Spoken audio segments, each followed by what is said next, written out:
So for this project, I chose to look into the differences in a brain with autism. So I drew a little visual out right here. So this is the brain, and I'll go over the aspects of it that are different. So we'll start with the amygdala.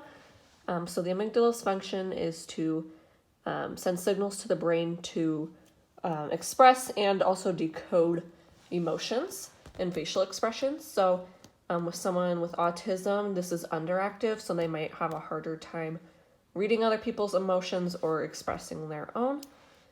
Down in this corner is the cerebellum, and so this has been linked to have a lack of tissue, which leads to clumsiness, being unbalanced, and struggling with just motions.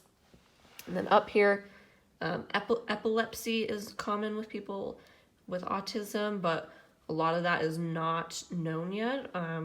In a lot of these, there isn't a lot of study to prove why these things happen or where autism comes from. So that's something that I found to be a little frustrating. Another thing that has been observed is people with autism often have a larger head by 10%, and that includes the hippocampus, where memories are stored. There is also no evidence on what this could mean. And then the cerebral cortex, which is the thin layer outside of the brain, tends to be thicker.